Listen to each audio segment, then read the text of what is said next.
Okay, I believe we are ready to start. And it's true, you were not able to hear anything because we were not talking, but now we are ready to start our meeting. We've allowed about 4 or 5 minutes to admit other participants. A very good morning to you all. My name is Blandina Kilama. I'm going to be your moderator today. Thank you for joining us for the third series of our online dialogue. Organized by Pilots for Development. Importantly, we started on the 10th of March. We had the first dialogue, which was pretty much looking at the opportunities that are available in the mining sector. And then the second dialogue, we looked into SDGs. And then importantly, our third dialogue today, we're looking at the opportunities for youth. To start up our meeting, we had scheduled this meeting earlier, but then unfortunately we lost our dear president.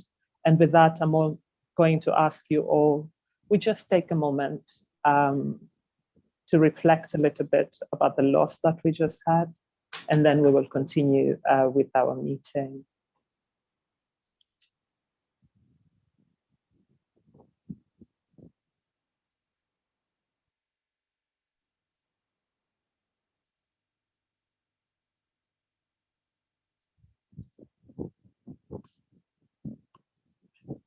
May the soul of our dear president rest in peace. Amen. Today, we really have a really good lineup. I'm really excited. One of my inspiring sisters, Dr. Jacqueline Mkindi, will be giving us a keynote address. Dr. Mkindi, she is the CEO of TAHA. Most of us know how much she pushes, in particular, to have private sector really engaged in agribusiness, but in particular, she focuses on horticulture. But then again, she has been a great member with the Tanzania Private Sector Foundation. She has been undertaking a lot of practical work. It's quite possible some of us, we're dialoguing today, but for her, she has mainly been working on all this. Then importantly, we have a really great panelist, of great, not just young thinkers, but really pushers when it comes to opportunities for youth. Happy to have Jumanne Mtambalike, who will be joining us. He is with the Sahara Ventures. And then we have Bahati Mlay. She is with TAHA. She's the coordinator of the Female Future Program. We are happy to have Mr. Joseph Nganga. He is with the Prime Minister's Office, but then importantly, he works on employment-related matters. And last but not least, we also have Arafat Lesheve, who will be joining us also in the panel. Now, without any further ado, kindly allow me to welcome Dr. Olomi, who will provide us with the welcoming remarks, and then we can see where the Pilot for Development does fit in. Dr. Olomi, over to you. As Dr. Olomi gets ready, I would also like really to acknowledge the support that we have received from the EU in implementing this project, but then importantly, the support that we've also been receiving from the Ministry of Finance here in Tanzania. Dr. Olomi, over to you.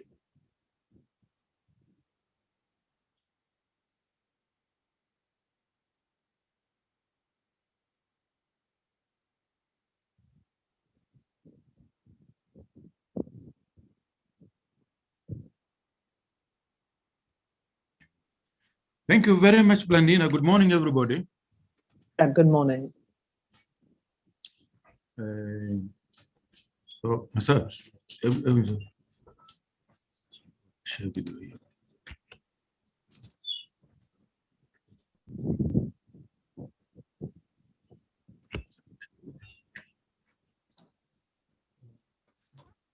As Dr. Olomi is getting ready to project the slides and give us the background, I will encourage the others, feel free to introduce yourself, just your name and the organization. I know when you signed up, we had that information, but it would be also good to know who is in the room this morning.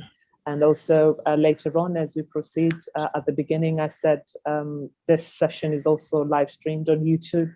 So do kindly share the YouTube link with the colleagues that are not able to join us. And then also at the same time, if you have questions, I do encourage you to put your questions in the chat box. I will be going through this so that we can ask our very, very good members of the panel and speakers to answer some of your questions. Dr. Olomi, I see you're ready. Yes, the screen. Okay, thank you very much, Blandina. So I will make a brief presentation of the project under which this dialogue is being presented. My name is Donato Olomi from Institute of Management and Entrepreneurship Development. And the global objective of this project, which is organizing this consultation, is to promote dialogue on economic resources, policy, and fiscal governance in Tanzania, to create a platform for sustainable dialogue, including public and private stakeholders in different regions of the country. The other objectives of the project are to promote and disseminate high quality and evidence-based research on policies, resources, economic and fiscal governance, to nurture debate among stakeholders from the public and private sector and civil society on economic and fiscal governance issues, especially with government stakeholders, and to increase research capacity and expand the links, networks, and connections among economic and governance institutions in Tanzania. So the partners in this project are Tampere University in Finland, where the project lead, Ellis, is from. And then we have Pilot for Development, where Pascalina is from, and Institute of Management and Entrepreneurship Development, and COWI. So my colleagues will provide more information on the background of the project and the activities we have been doing before we start the actual consultations. So to you, Ellis.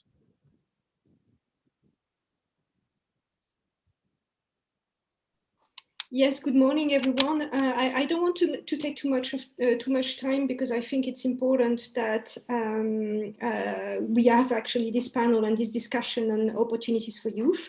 But a very warm welcome on behalf of the Pilot for Research and Dialogue project. And just to say that this is a series of consultation events that we're organizing. We are planning to organize further consultation events this year, end of August, beginning of September, and probably again in November. And we are likely to come back to this issue of youth and opportunities for youth. So thank you all, and I wish to all of us a very nice and exciting discussion this morning. Thank you. Thank you so much, Elise and Donat. That was a great introduction. So two things before I welcome our really, as I said, she inspires me a lot, our keynote speaker today, Dr. Jacqueline Mkindi. And as much as she will be talking, and I've encouraged yourself to introduce yourselves, but also to put the question in the chat room. Importantly, you can also share on Twitter, and that's the handle we'll be using, Pilot for Dialogue. Any tweet you put, our page, our handle will retweet. And if you ask a question, I kindly ask you to use the chat room, but also if you're on YouTube and you're asking questions there, we will also try and bring the questions here. Yes, I'm going to ask my colleagues to allow Dr. Mkindi to share her screen so that then she can make a presentation. And normally we've been having really good, thoughtful questions and discussions. People have been coming up with a lot of great ideas. I'm looking forward to the same in this dialogue. I'm sure for most of us who know Dr. Mkindi, in as much as she inspires a lot of us, but she's also undertaking some fascinating work. And importantly, and not surprisingly, she is going to focus on the youth who are in agriculture. My dada, Dr. Jacqueline Mkindi, it's nice to have you. Karibu sana, the floor is yours. Hello, good morning, everyone. I hope you can hear me. I'm going to ask you to be a little bit more audible. We can hear you, but your voice is a little bit faint. Okay. Yeah? Yes, it's good. That's good? Yes. Right. Okay, good. Good morning, all, and thank you very much, Blandina, for the introduction. And I would like to also thank the organizers of this event for inviting me to talk about youth participation and the youth opportunities for youth in the agriculture sector. So in the interest of time, allow me to go straight to my slides and make the presentation, and probably later on, if there are questions about what I've said, I'll be very pleased to answer. So my presentation basically will cover the context of agriculture, but also the space of youth in the agriculture value chains, the factors that trigger agriculture transformation in Tanzania, but also in sub-Saharan Africa, but also what are the opportunities for young people, men and women in the agriculture sector, the challenges that are still there that needs to be uplifted for to creating more enabling environment for youth participation in agriculture, and what should be the way forward to creating more favorable conditions for youth. So there are enormous opportunities in the agriculture sector today, and the sector, there's no doubt that the sector is the driver of the economy for many countries in Africa and around the globe today. But actually, one must, however, understand how things work in agriculture, whether be it a young person or a grown-up person, an older person who is getting involved in agriculture. You really must have the thorough, knowledge of the agriculture before you get, involved in the sector, especially if you're planning to do business in agriculture. So getting the right knowledge, information of the big picture of agric is very, very critical. And therefore, without the broader understanding of the context, you will not be able really to identify and tap into the existing opportunities across the value chains in the sector. So information is power. And for one to really get involved seriously and meaningfully in agriculture, getting to understand where the opportunities are, but also you really have to have information to know what are the prevailing challenges and what are the kind of partnerships that are there to actually support and facilitate your participation in the sector.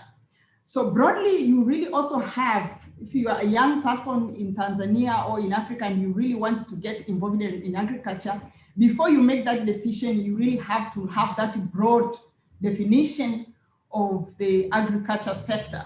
So most people tend to think that, when you talk agriculture, it's about mazao, it's about crops. But then, so it's like, it's about flowers, it's about maize, and we are forgetting that broad definition of the sector. So agriculture actually consists of the three key subsectors, and one is crop. And Tanzania has favorable production conditions for producing both traditional and non-traditional agriculture. And as a country, we have comparative advantage over most countries in Eastern and Southern Africa, and there's a lot of opportunities around, the crop subsector in agriculture. But also, when you talk agriculture, you're also talking livestock, okay? We are, as a country, the second largest livestock population. We have, the second largest livestock population in Africa, accounting for about 11% of African cattle population. You can imagine that.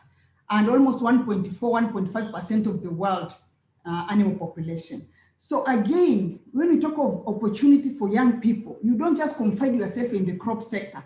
There's a lot that young people can also do in the livestock sector, in the beef, dairy, hides and skin, and also in the poultry industry, and also in the fishery sector. So all these subsectors actually form now the agriculture sector at large. And again, sometimes when you talk of agriculture, most of the people tend to think that, I have to go to the farm. I'm supposed to be a producer. I have to produce something. No, When you talk of opportunities in the agriculture sector in our country, you really have to have the understanding of the processes, of the value chain, right from the input to the market, to the consumption. So the input, you know, the production, the value addition, the trading and market access, but also the consumption. All these segments of the value chain, they actually provide a enormous opportunity for our young people in our country. And what is the space for youth in agriculture? Of course, I know most of us know this, but it is very important to remind ourselves that the proportion of young people is rapidly growing, not only in Tanzania, but across the world. And our country is actually has one of the world's largest youth growing population, according to the 2012 census. But again, there is something that I want to make it very clear to all of us today, that sometimes when we talk of opportunities for young people, people tend to think that, oh, all of us must do business. We are not, all of us are not, we are not born or created by God to do business people, to do business. Some of us, some of you were created to actually offer services, to be employed, to be best employees in the agriculture sector. And there are so many opportunities in the employment arena in the agriculture. We are looking for intelligent young people to be policy and trade analysts, for example, to actually offer the needed service in ICT, in information technology. We are still looking for young people to get involved in the breeding, in the research and breeding, in marketing, in the agronomy sector, and also in nutrition. So we should, when we talk of opportunities, some of us tend to think, oh, we really have to get all of these young people to go and start doing business. No, of course, business is one aspect, but we also need people to work for the businesses. So one space is employment, and another space is agripreneur. And when we talk of agripreneurship, of course, we should also know that there are two segments of entrepreneurship, the social as well as the business entrepreneurs. So as a young person, you should be able to identify yourself on where you fit very well between the social as well as and business entrepreneur, and you get involved where you find yourself comfortable. So agriculture at large is a go zone. There's no doubt about that for our young people, and it provides a very bright future for youth in sub-Saharan Africa. So what are these factors that contribute or trigger what we see as the agriculture transformation in Tanzania or in Africa? There are so many other factors, but I've just tried to actually show on the slide few of these factors that are telling us that, oh, agriculture is actually a powerhouse now. It's the driver for economy. Why? Because of the population growth. The population is growing. Tanzania, we are talking of 60 million people. All these people need food. And look at Tanzania. We are surrounded by 80 countries with a total population of more than 270 million people, 8 countries. So this is the market for Tanzania agriculture. So how do we see our young people getting involved to actually service 270 people surrounding Tanzania? So when you look at the market, agriculture market, you don't just confine yourself within the borders of Tanzania. So population growth is one of the drivers. But again, the growing demand of agricultural commodities, food is still demanded. You will actually agree with me that even during COVID-19, other businesses failed. But some of us who are in the agriculture sector, we continued exporting food. We continued exporting our avocados and our vegetables. Why? Because people will not stop eating. So as the food demand growing because of population, so it also creates a lot of opportunities for our people. There is also a change in the consumption pattern. People are getting more conscious, more aware of health and safety issues, what to eat, how to eat. And so you find that products such as fruits and vegetables are gaining momentum big time in the global market, because people now know that, you know, I have to eat healthy. And so that is why you find that the market for horticulture products, for example, in the global market is really getting expanded. Markets are still expanding, prices are skyrocketing, and I'm citing a good example of soya. The China, for example, we have signed, as a country, we have signed the market contract, the bilateral agreement with China. That is only one country in the world for soya that is demanding about 100 million tons of soya a year. And they are ready to buy that soya from Tanzania. But how do we inform our young people to actually get involved in that kind of opportunity? We are also about to finalize signing contract with Egypt on the yellow maize. This is another opportunity, cassava, and also horticulture. So the markets are opening up. Countries are actually coming to us looking for food, but then we need really to prepare our people, and especially our young people, to take part in this space. Talking about horticulture, again, it is very, very critical that we have that broad definition of the industry, because sometimes when you talk about horticulture, which also is one of the drivers of the economies today, people will tend to think, horticulture is only about flowers, or it's about vegetables.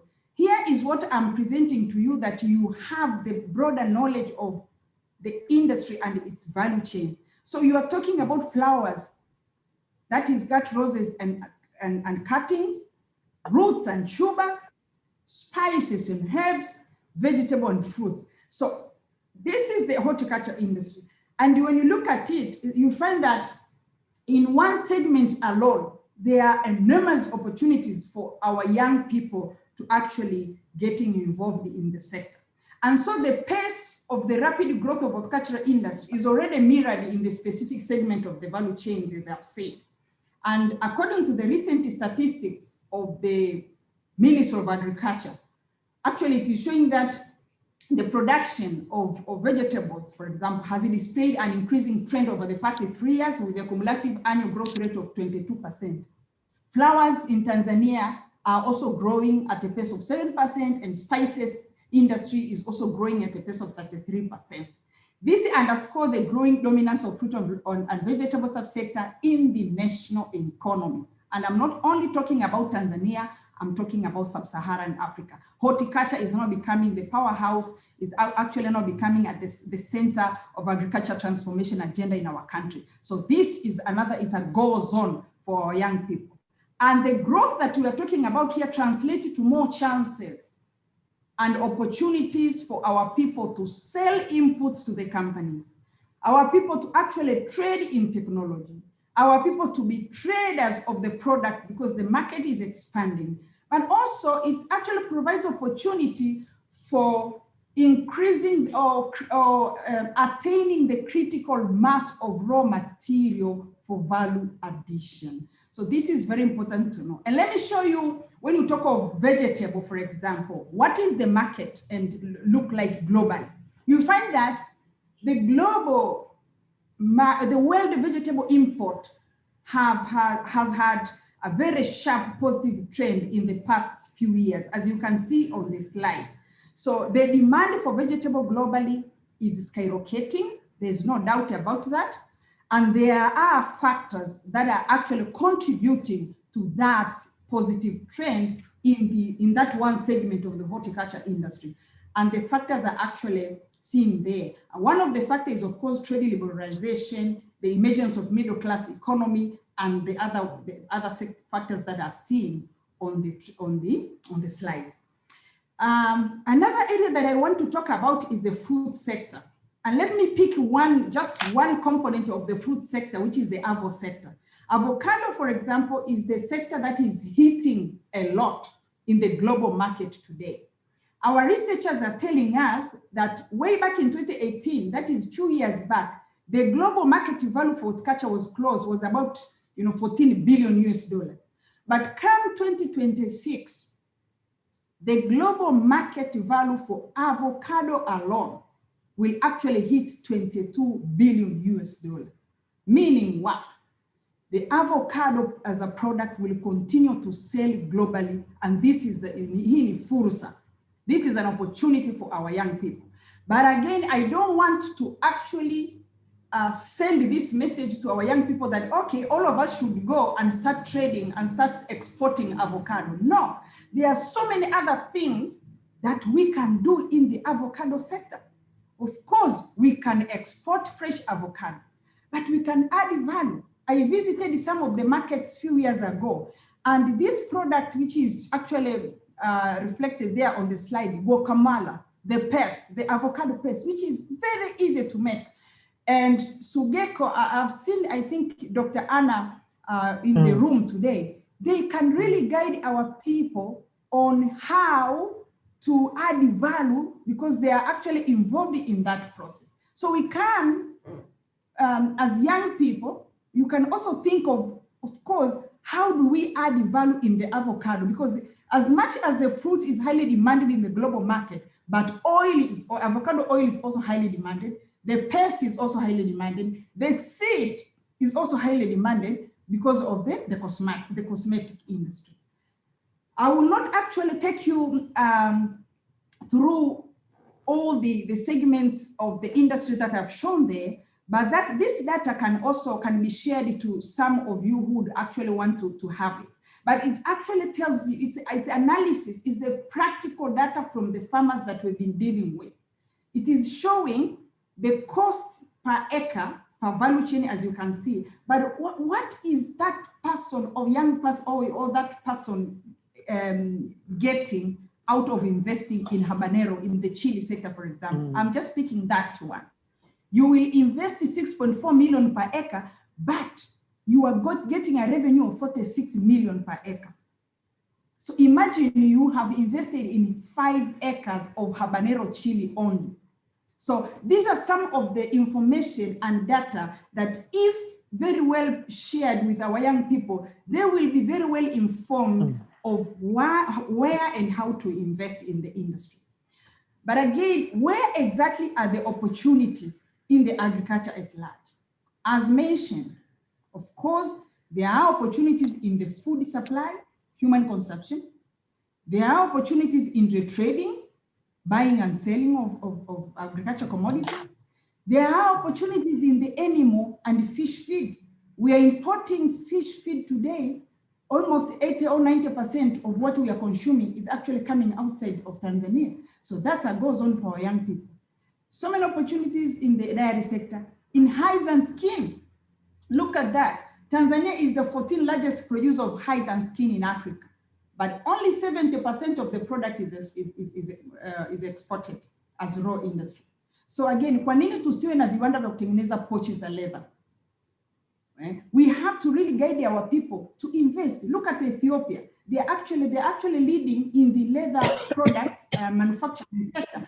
We can send our people to Ethiopia. We can go there. We can learn from the technology in Ethiopia and come do it here. We are not telling our young people to all invest in cattle raising or in poultry, but we can do small industries to produce finished hides and leather products. And also people can invest in machinery, input supply, and in employment, as I have mentioned. There are challenges. Of course, as much as there are many opportunities in the agricultural sector, but I have been in the agriculture sector for many years, and I know what are these prevailing or what are these stumbling blocks that are still facing our young people and other stakeholders in investing in agriculture. Because one of them is the knowledge gap, skills gap. We still have a serious problem in getting the right knowledge to facilitate investment in agriculture. Again, access to productive resources such as land and patient capital. I'm not just talking of capital, but I'm talking of patient capital, especially for our young people. If someone is young and he has a powerful idea, wants to invest in agriculture, he goes to the bank.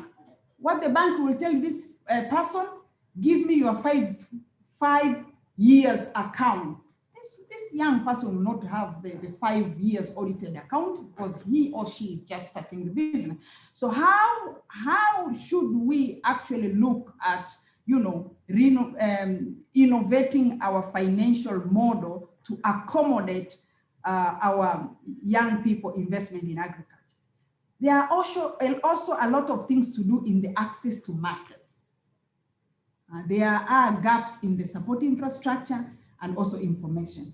Climate change is still a serious issue today. We are seeing pests and diseases that were not there yesterday, they are there today. And so how do we prepare our people to adapt and of course mitigate the shocks of the climate change in the food system? And again, the unpredictability of our laws, policies, and operational procedures. So these are some of the challenges that anyone trying to invest in agriculture would actually be faced with. What is the way forward? Of course, we need to, a lot of things still need to be done, but I commend all that has already been done in Tanzania to actually facilitate agriculture transformation in this country. But we still need to do a lot to continue attracting, nurturing, and sustaining youth investment in agriculture. I've tried to mention 4 of the priority agenda that needs to be considered in this country to allow for youth business sustainability in Tanzania. One, of course, is enabling environment. Still, we need to have laws that are stable, laws that are very clear and predictable in Tanzania, that are pro-youth investment. It is very, very critical. We still need to do a lot in our education system. Of course, there are programs that are going on. We commend the government of Tanzania for actually coming up with the skills, the development strategy, the skills council. But again, we have to check our curriculum very well, making sure that, you know, our curriculum right from the primary school to the university are reflecting to the agriculture scenario that we want to see today. And again, financial models, the inclusivity. There are things that needs to be checked in our financial system and models to really allow for young people investment in agri. And market access is a serious gap now in the sector. And as a country, we need serious partnerships, both public and private, to actually enhance the market institutions, the market structures, and the market system. And without this, because in agriculture, market is actually the driving factor. If we cannot address the issues agenda in Tanzania, it will be very, very difficult to sustain businesses in Tanzania. So last but not least, as I conclude my presentation, I want all the young people who are actually participating in this discussion today to actually remember the following critical points.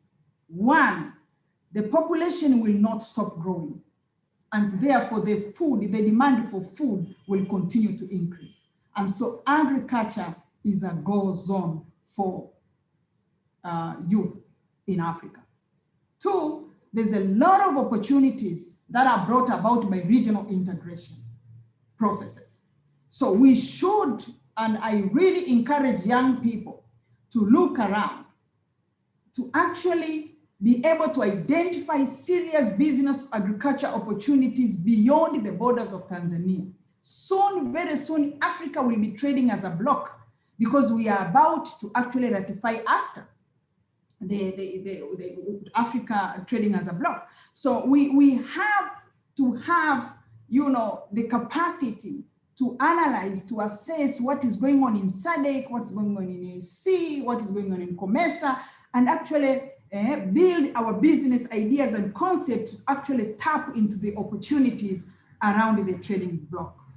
And three, I want to actually advise young people to actually engage very well with the LGAs, because there are local government authorities that are providing agricultural land for youth investment. So there are opportunities like this. So if you have a serious business and you want to go into production, there are LGAs that are ready to provide land for that investment. Again, one very important factor that I would like young people to actually understand is that information is there. Facilitation in this country is available. So please get connected to facilitators who are there. If you are serious and you want to invest in horticulture, TAHA, for example, is there to and connect you to the right market. We have organizations like TanTrades that can actually guide you properly on market access. Sugeko, which is doing powerful in training young people and connecting them to agribusiness opportunities. So get connected to some of these, facilitators in the country for technical training, for market information, for incubation programs, for investment guidance and market and financial linkages. You cannot go alone. You really need partnership. And 5, of course, information is available. So with your phone, you can connect to the world easily. Let us use our phones properly. And 6, there are flagship projects in Tanzania. So as youth who are interested to invest in the country, do you know that a program, a big project like SGR, for example, is offering huge agriculture investment opportunity for our people? And Madam Moderator, allow me to just give you some data, because I participated in a discussion with the managing director of SGR, and I asked him to actually give me the data, the demand of food that they use per month from the agriculture sector. And this is what the DG Kadogosa actually mentioned to us. The SGR project per month is actually buying 260 cows per month. They are actually buying eggs. The demand for eggs is more than 130,000 eggs per month. The SGR project alone is actually, the demand is 775 bags of maize flour per month. And kuku, nyama ya kuku, ama kuku wa kawaida wa kuchinja hao. The SGR project demand per month is about 45,526 chicken per month. And the list can go on and go. So I have this list, but then how many young people are aware of this kind of opportunities? What efforts are the young people make to actually look for these opportunities? So I want to remind our young people that the market is not only in Dubai. The market for agriculture is not only in Europe. Currently, the demand for agriculture products in Tanzania, given what is going on in this country, is also very, very huge. Last but not least, there are development projects in this country that are targeting youth, young men and women. So please get yourself ready, connect well to the organizations in the agriculture sector so you can be introduced to some of these projects. USAID, for example, has a specific project for young people. EU is also funding a project for young people. So the issue with our people today, our people in Tanzania, is that most of us lack information. We don't know what is available for us. So let me conclude by actually encouraging our young people that do not hesitate.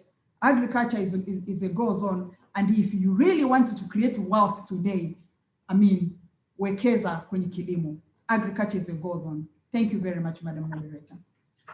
Amazing, amazing, amazing as always. Asante sana, my dada, Dr. Mkindi. You've really highlighted opportunities that are out there in the agriculture sector. But then importantly, I like at the word go when you started, you went right ahead and say, hey, it's not just the one size fits all kind of thing. When you think about opportunities, you really have to unpack them, and they don't all come in one kind of way.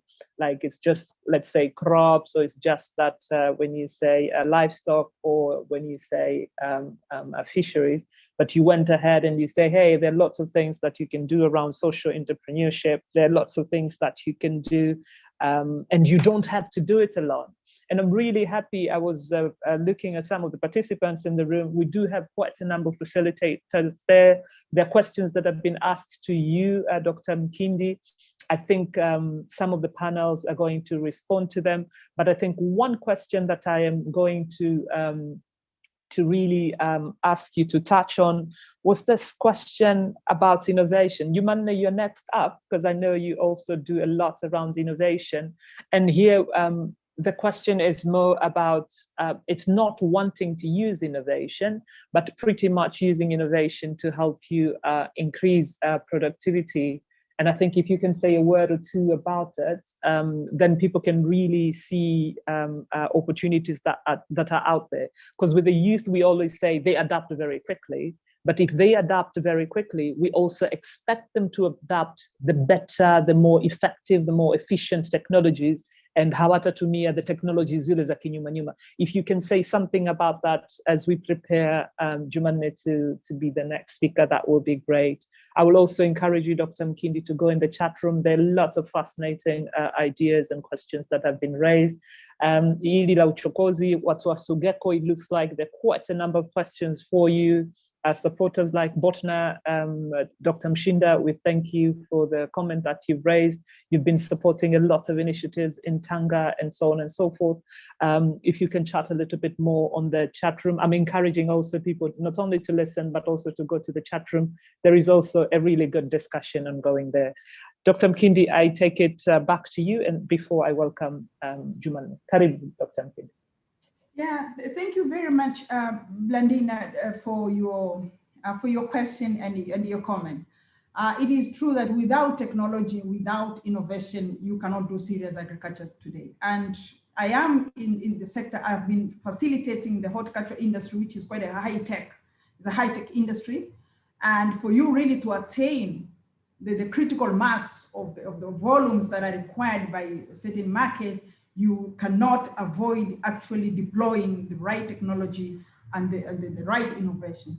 And so that is what we do. Part of the work that, for example, TAHA does is to really advance, technologies. It's really to advance, expose our people to the right innovations so that they can improve their production and productivity. We are on the ground, for example, working with the farmers. Most of these farmers that we deal with are young people. Most of them are also women. And so what we do is, of course, informing them on the right practices that they are supposed to deploy to actually comply to the market requirements. Remember again that even if you are able to connect to a certain market, there are rules and procedures that would actually sustain your position in the market. And one of the conditions is to actually comply to the market standards and market requirements. And so you cannot actually comply, for example, to global gap if you are to export to UK. You cannot be able to comply to BRC without using the right technology and the right innovation. And that is exactly what we do. We have been able to establish partnerships with technology companies within Tanzania and beyond Tanzania, just to make sure that whatever that is necessary for improving production and productivity, whatever that is necessary for actually increasing the critical mass in the processing sector, we are actually helping and facilitating our people to get access to the right technology. And so that is exactly what we do, Blandina. And we are working in 25 regions of Tanzania. We are in mainland, we are also in Zanzibar, and that is what we do. Advancing technology, connecting our people to the right innovations, but also engaging with the city companies. Because what we do with the city companies, for example, is to tell them and to encourage them to not only sell seeds, for instance, to our farmers, but to participate in training our farmers to understand the science beyond the seed. Okay, so you find us connecting very well with technology companies like the right ones and others in capacity building our people on the ground to actually comply and apply the right innovations in technology. Okay, no, that's really, really good, Asante Sana. And I like the insistence that you're putting when it comes to adhering to standards, because I'm seeing a question also from YouTube, pretty much was asking, you know, how can we access global market? It looked like the question came in when you're just responding to that. So it's not just saying, hey, I'm producing so much, I'm sweating a lot, but it's like, are you really producing what is required? Not what you like, but what is acceptable, following all these standards. And I think that is also a really good bridge. Jumanne, I'm preparing you so many times. I'm sure you work with startups, because there's a question around startups here. You work a lot on technology. You work a lot on different initiatives. One point that Dr. Mkindi just raised is, when you're talking about improvement in technology, it's not necessarily the hardcore kind of things, but also the soft side of things. You're talking about the seeds. It's not just saying this is a traditional seed, but you're talking about seeds that are performing better. All that is technology. I'm going to continue to encourage you all to also check the chat room. I'm seeing here Dr. Anna Temu talking very well about the recently launched Kizimba model, which is a really good model that is really trying to solve some of the challenges that Dr. Mkindi has raised. And also she's highlighting, for instance, Sugeko, the internship programs people are asking in the chat room. So for those who are asking questions, I encourage you to go to the chat room. Some of the questions are being answered there. If they're not, the team that we're working together, they will highlight them and I will try to bring them back to you. Dr. Mkindi, I really, really thank you. Please continue to be with us. If there are additional questions, please also to Choke. We love you. We love having you. You inspire a lot of us. And I'm sure we continue to learn. We really thank you for sharing at this moment with us. Next up, Jumanne. Jumanne, you've been fantastic when we come to talking about daring. I'm going to call you, you're the man who has been really daring, not just within Tanzania, but within Africa and beyond. You've been undertaking things that most of us would have never thought about. When people see you and imagine your age, they're like, what, did you just do that? But then again, what you're trying to also say is there are quite a lot of opportunities for youth. You've had questions that are directed to Dr. Mkindi. She focused more on agric. Your world is from the artificial side of things to the real side of things. So, Jumanne, I give you the flow, encourage the youth, and what are the opportunities that we can tap when we think about tech and what have you. Karibu, Jumanne. I'm going to ask you to unmute your mic. It looks like your mic is muted. Yes, you're on now. Thank you so much, Blandina, and I'm humbled and honored with your words. For the preamble, how many minutes do I have so that I manage my time well?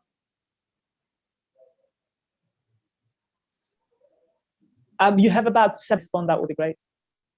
I have about?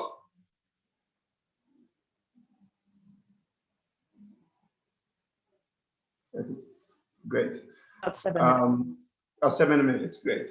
Yes. So thank you so much, everyone who has taken part to be part of this amazing conversation. And thank you, Dr. Mkindi, for providing a detailed explanation about the opportunities that are in the agriculture sector.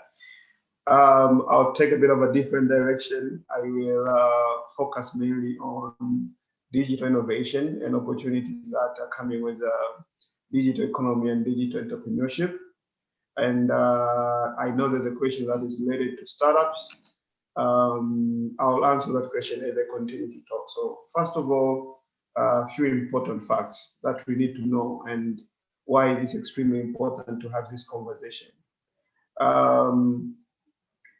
Tanzania is one of the youngest African countries. Our age average as a nation is somewhere around 17.9. It goes up and down. If you Google that, you can see that. We are among the fastest growing economy in sub-Saharan Africa. We are also known as one of the countries that has done massive investment in terms of infrastructure. You all know about the National ICT Broadband Backbone, also known as Mkongo Taifa. But also, you know that we are among the countries where there's a huge skills mismatch among youth. And we are one of the countries where a lot of young people are getting into the job market, but are not getting any opportunity provided back from the job market. So there's a lot of challenges that are facing us right now. We have a lot of what I call wicked problems that require some sort of a systematic approach when you want to address them. Technology and innovation can be one of those tools we can adapt or try to adapt to solve some of those problems.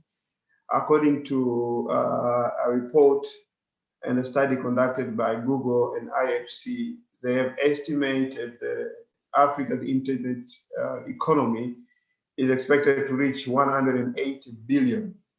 It's going to create opportunity to most of the African countries that have created ecosystem that is ready to absorb those opportunities, primarily the so-called kings, Kenya, Nigeria, Ghana, and South Africa. And you might have heard yesterday, His Excellency President Nana Akufo-Addo of Ghana has welcomed Twitter to open their headquarters in Ghana as their first office in Africa. So Africa is going really fast, and technology is transforming the society and the community. New types of jobs are being created. A lot of young people in Tanzania right now are surviving through what I call urban skills. We have what we call digital influencers. They're supporting their families by just posting stuff on social media. We have content creators and podcasters. We have YouTubers. We have social media marketers. We have internet managers. We have search engine optimizers. Those are new types of jobs and opportunities that are emerging from the digital economy. Digital economy has a massive opportunity to transform our society, but also to address the employment issues that our country is facing right now. You already know between 1 million to 1.2 million youths are getting into the job market in Tanzania every year. 18 million youths across the African continent are getting into the job market every year. And Africa is getting more urbanized than ever before. By 2030, Dar es Salaam will attain what we call a mega city status. The city will have more than 10 million people living in the city. And innovation and innovative approach and startup is what's going to create a lot of solutions. When Dr. Mkindi was speaking about the agriculture sector, I was envisioning Dar es Salaam in 2030 or 2035, whereby all these skyscrapers, the top of the skyscrapers, we are going to have digital urban farms and food being produced in Dar es Salaam to feed the Dar es Salaam people, instead of food coming from Iringa or Mbeya to Dar es Salaam. And you can just imagine when you have a city of 10 to 12 million people and you expect the food is coming from outside, how will that city be able to survive? So there is need to be more innovative, to be more strategic in terms of how, as a nation, we envision the future and on how we want to adapt technology for social good, but also economic transformation. Things that are extremely important to be done right now. First, we need to invest in building a very strong entrepreneurial innovation and startup ecosystem. If you look at countries like Kenya and Nigeria right now, there's a huge amount of FDI, foreign direct investment, that is coming to their countries through investment of startup companies. You might know about the story last year about a young Tanzanian, Andrew Mendes, who raised 25 million USD out of selling his company, Copagas. So we need to create more of Andrews. We need to create people who can actually build businesses that can transform communities as well as attract capital to our country. And that is very possible. And basically, that is what we're trying to do with Sahara Ventures through our accelerator, which is to support post-revenue businesses in the tech sector to become investor-ready and to attract capital. That is also what other innovation hubs, such as Seed Space, such as Smart Lab, such as Buni, and so many others that are available in Dar es Salaam that are trying to do. But having innovation hubs is not enough, because you need to create that pipeline of support. And one important thing we need to do is also to create a conducive environment for capital to flow in the country to those startups, which means we need to revisit our legal and regulatory framework. We need to work on creating conducive regulatory framework that will encourage the flow of capital. And that is the work which we are trying to do with Tanzania Startup Association, which is to champion something called Startup Act, which will encourage decision makers and policy makers to understand better ways to regulate the startup economy, and not to become an obstacle, but rather facilitators of the economy. Countries such as Senegal, countries such as Ghana, countries such as Kenya, already they are pushing the Startup Act agenda, and some of the countries such as Tunisia, they've already adopted it, and it will prove to be one of the major accelerators of their own innovation and technology entrepreneurship ecosystems. But also we need to create a pipeline of young, talented Tanzanians who are ready to establish these businesses. So we need to revisit our education system. We work very close with University of Dar es Salaam, School College of ICT, to many universities and other universities to go through what they call pedagogical approaches of training, in terms of how do you equip young people with the required relevant skills for them to establish their own businesses, but also to come up with transformative startups and ideas that can be scaled fast, commercialized, but also disrupt processes. That is another area where a lot of emphasis needs to be put on. And just to wrap up, another important thing as a nation, we need a digital economy framework or a digital economy strategy, which will help us to speak the same language when it comes to how we want to define digital economy as a nation, how we capitalize on digital skills, on digital platform, on digital regulation, as well as digital investment and other related stuff. So there's a massive opportunity in the startup world for youth. Is an easiest way to get into the entrepreneurial equation.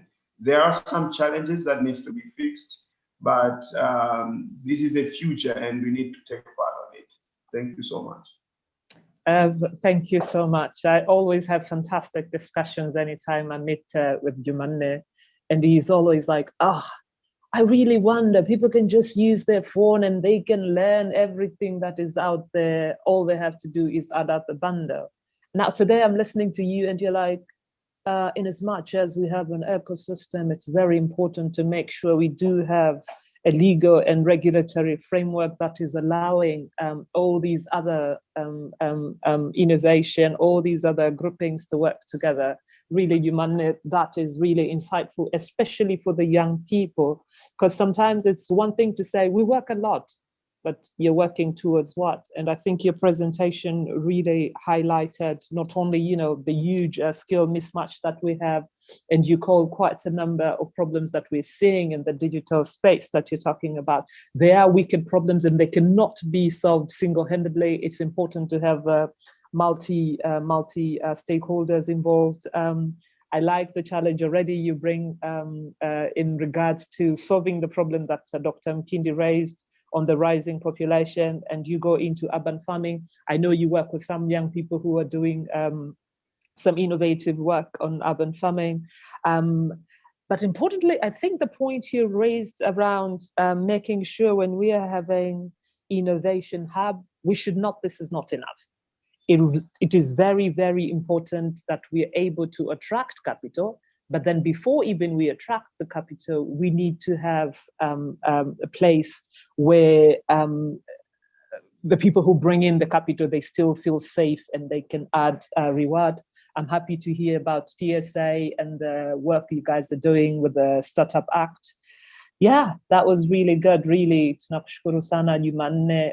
You can see in the I'm just going to pick one question from the chat room, and I think the question that you can ask, it has to do with the accelerator program that you have, and I think people want to hear just a little bit about how you go about it, because the question in the chat room is pretty much, what about fresh graduates? I don't know about this labeling. Is there a fresh graduate? Once you're studying, you should be doing something even before that. I'm sure, Jumanne, you started, I don't know, you were still at school and now you're fine. Okay, please. I think if you can respond that will be great. Yeah, great. So Sahara Ventures is a group of companies. We have a company called Sahara Sparks. I think this is the most famous one. It's a marketplace, a very big event. We do it once in a year since 2016. But also we have what we call Sahara Accelerator. Sahara Accelerator is a post-revenue business accelerator program. We have two models. One model is called Corporate Sponsored Accelerator, where we work with corporate partner to run support programs, some sort of a pre-incubation and incubation program to support early stage businesses. But also we have what we call venture-backed accelerator program. And through our venture-backed accelerator program, we support both post-revenue startups and SME on investor readiness. And what do I mean by investor readiness? So basically, we help them to build stronger internal systems and structures, to have proper financial manuals, but also to revisit their business model before we go to introduce them to investors through our marketplace. But also we do a lot of work around innovation, tech, and entrepreneurship.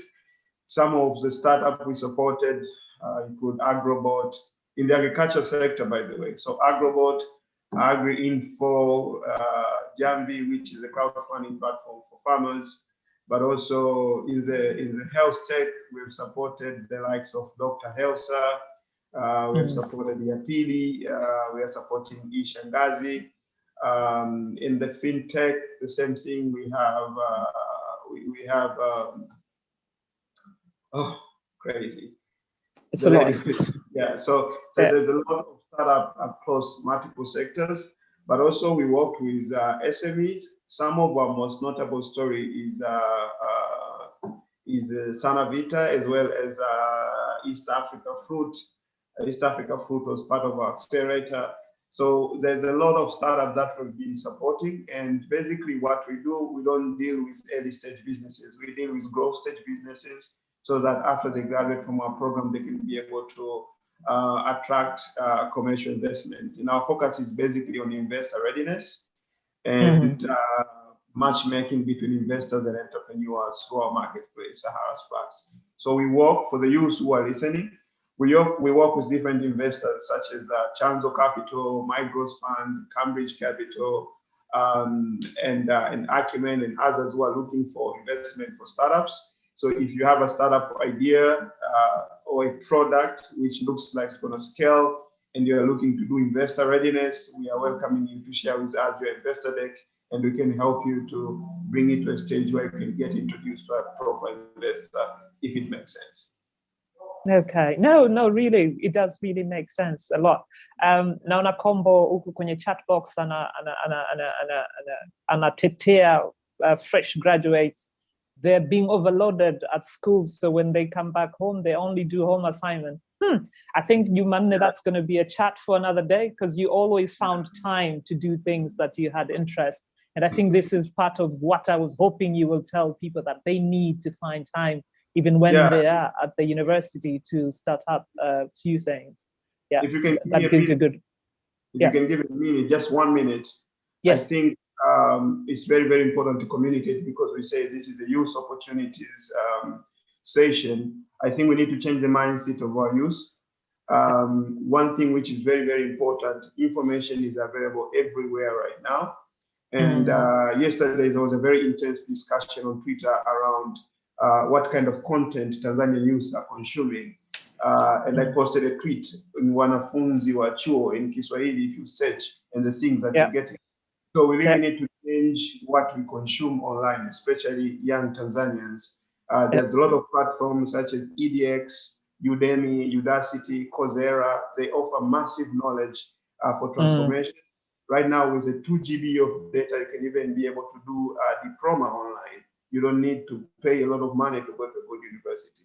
So I think we need to change our mindset, and nobody will save anything on a silver plate for us. Thank you.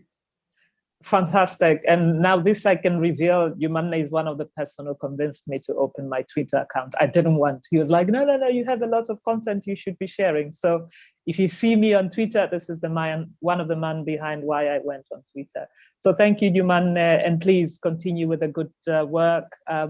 Questions on the chat room, you can continue to respond to them. Up next, lady I admire a lot because of what she does. We do in Tanzania, and I think it's a global problem.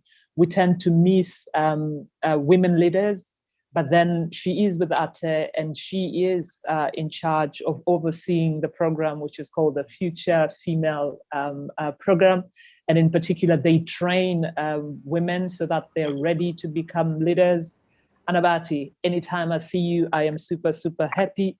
Now, the question is, a lot of people are like, hey, why women? And I'll be like, why not? But that's not the question. But then I think the question is always like, do young women face different challenges to young men? And what you do, what kind of opportunities actually you're opening up to these young women? Bahati, the floor is yours. Karibu sana, always nice seeing you. Thank you so much, Blandina. I hope I can be heard clearly. Yes, I can hear you and we can see you. And I'm gonna take off my video. Yes. So thank you so much for this, for organizing this platform. It was such an educative session when Dada Jacqueline went before us and spoke about agriculture, the opportunities. There's always something new to learn in agriculture. And I was watching as she shared the slides on avocado. I love avocado so much. So that was really, I learned something new there. And thank you, Jumanne. We see you, we interact, and what you have been doing on the digital space. Now, as Blandina introduced me, my name is Bahati Mlay. I work with the Association of Tanzania Employers as the gender focal person, but also the coordinator of the Female Future Program. When we started, the focus was mainly on making sure that we help members, which are mainly from the private sector, but also a few government parastatals such as NHC and their likes, to make sure that we bridge the gender gap at the apex of the organizations, as in executive positions. But of course, as days goes by, we keep engaging in a lot more than that, because as an organization, we are also engaged in other issues, especially that has to do with employability, especially youth skills development and their likes. So in a way, we also try to integrate, we also look at how are women faring in the employment or labor sector as well. Now, according to the National Bureau of Statistics from 2014 to 2018, it shows that around 22 million people are employed. Now, I'll speak of formal employment because that's what we have been dealing with. And of course, majority, around 19 million, are employed in the informal sector. So you can already see that a lot of people are employed in the informal sector, and it's around 19 million people, and the rest 3 million people are in the formal sector, and youths form 1.3 million of that, around 1.3 million of that, and the percentages now are 61% are male and 39% are female. So you can already see that there is a gap there. And because now we are also speaking a little bit about digital spaces, there is already a digital divide that's happening, that was happening. Forget about when COVID-19 happened and people had to work from home for quite some time. Some people are still working from home, and it also brought attention to the digital gender divide. But now from where we are seated as an employers association, our mainly concern has been the number of women who get into the workforce, their skills level, how are they being retained in the workplace, and things like how are they rising in the ladder. And what we have realized that when it comes to gender, most women, even after they come from the university and they start to join the workforce, there are so many constraints from the time they're entering the workforce, from the interview, from the time of interviews. Most women are already faced with things like discrimination because of gender, harassment, sexual harassment included, because of not having proper structures as to how do you recruit people. And now this is more about the private sector, because from the government sector, we already have a systematic way of recruitment, even though some people still feel that there is room for such when you are being recruited. And then of course there are the biases about why when you take women, the biases which are on things like some people subconsciously will not employ you because you're a young woman. They believe that you'll have kids and you'll not be as productive, forgetting that productivity, how we measure productivity, is now moving slightly from the hours you spend at work to the actual to the actual result of your work. And then, well, at the workplace, there are certain things that are increasing the gender gap. So as you go to the apex, then the numbers keep decreasing, and a lot of women leave the workspace when they are almost there because of so many challenges, a few of which that I have mentioned.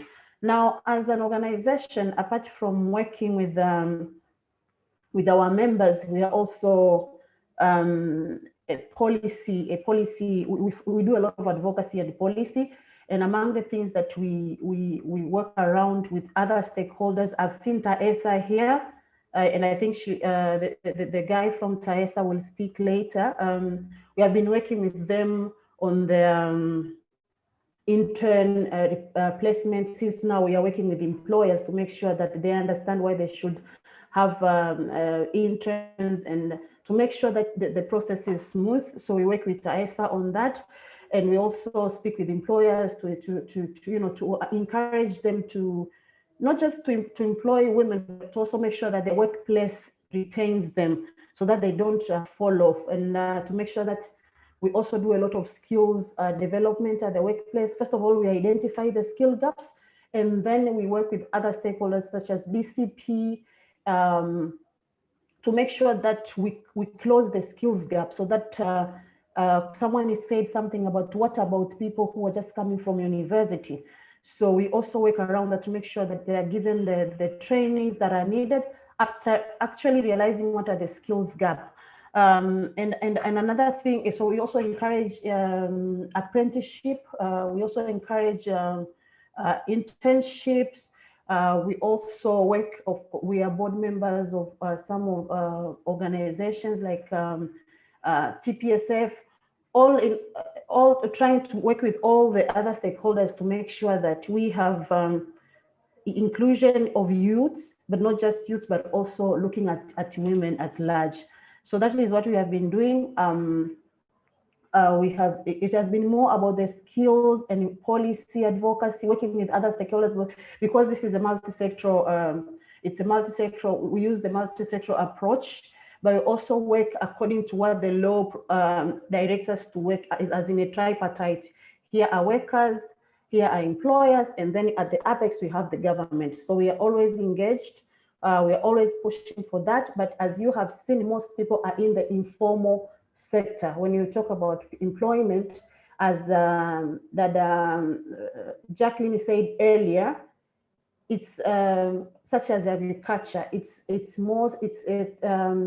Most people are engaged in a very informal way of doing it. And now maybe that is an area that should really be addressed to make sure that we move from that. And when it is informal, it is even more of a burden to women. It has been a long discussion, especially when it comes to agriculture, when it was seen as most women were farming on family land. So there's a question of who owns the yields and things like that.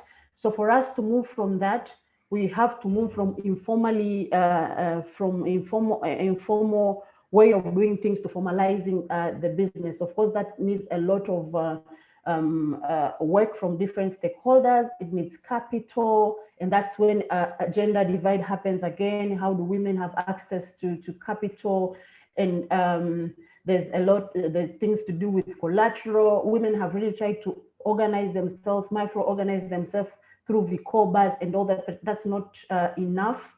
And other informal sectors, when you talk about Mama Ntilies, when you talk about women who are doing small businesses informally. So there's a lot of that, but the divide comes that most of the women engaged in these activities are not getting the, because they're not recognized formally, then there's a lot that they're missing. So there should be a lot a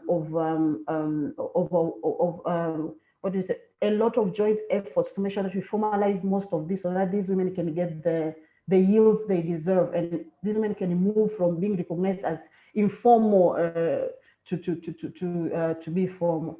So that's what we have been doing, and I am really glad that you got this opportunity, and we'll be working with other stakeholders as we have been doing it, so that we can make sure that we have more women who are more than 50% of the population engaged and benefit from the employment sector. Thank you.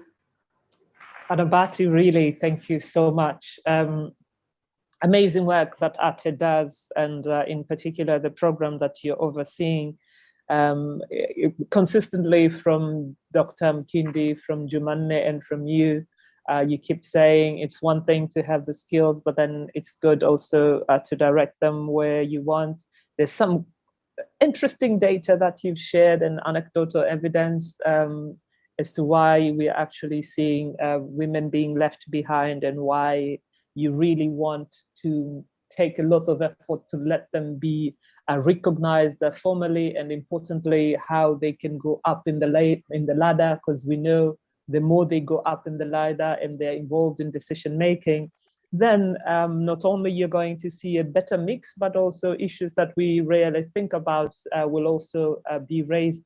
And I think also, since this is an opportunity for youth here in Tanzania, I think all the youth in the group, as you've heard, Anna Bahati, I think it's very important to see all these opportunities. She kept on saying the government is better, there are improvement in the private sector, but what you have to understand is you do have multiple stakeholders really trying to continue to make sure we are seeing better opportunities. So Anna Bahati, really thank you so much for joining us this morning and for sharing about the amazing work that you're undertaking.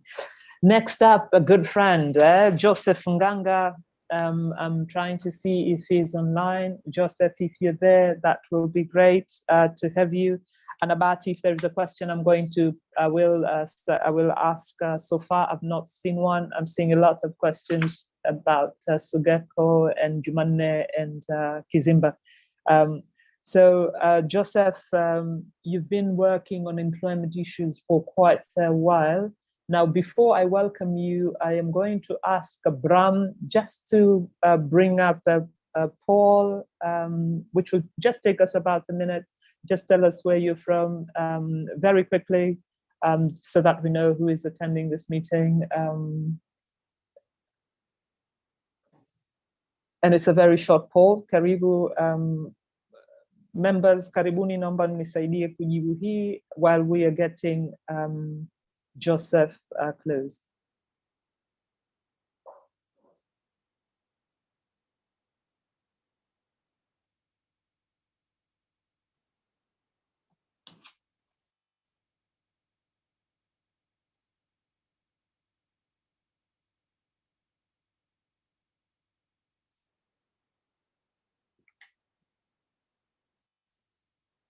It's a very quick poll. The people who are saying that cannot click, you just select one of the options that are there on your chat room, on your chat in front of your screen. Pole combo.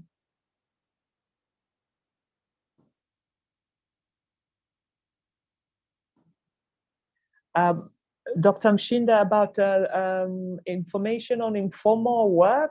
In most cases, the informal work is available through the integrated labor force survey, but then it's old now. I think they were on fieldwork last year or the year before, but then with COVID, I'm not sure if they managed to finish. I'm sure once that that data is out, that's what they have. But I'm not aware of another bigger data set. Yeah, yeah, the remote one, I'm not aware. But if somebody is aware of data or information on remote work, Dr. Mshinda is asking in the chat box. I will be stopping the poll in the next 25 seconds.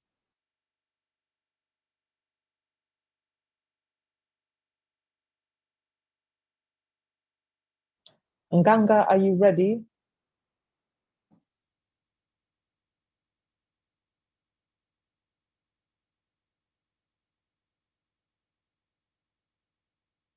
And we're gonna stop it in 4, 3, 2, and 1. Thank you, everyone. About 60% are the ones who took. So we have people mainly from Dar, Morogoro area, some from Kilimanjaro area, and also from Zanzibar. Thank you. We can share the results. You see them. Yeah. So thank you, everyone. So now we proceed. Nganga, as you prepare to come, I was trying to see if there is any question in the chat room. I would have picked that one. I'm not seeing any. Nganga, are you there? Okay, so we can wait for Nganga later on. Young and energetic Arafat, Lesheve, I think we should be hearing from you now. When Nganga comes, we will welcome him. Arafat, are you there? Yes, I'm here. Yes, karibu sana Arafat. It's really nice to have you join us this morning. You're doing some amazing work, and we really appreciate all that you do. And importantly, not only are you a young person, you look like a young person. So I'm sure the young people in the room must be super excited to hear from a fellow young person who has been doing some amazing work with regards to pushing the youth agenda. I give you the floor to, you can share some of the opportunities that are out there for the young people. Karibu sana Arafat. Kindly do introduce yourself.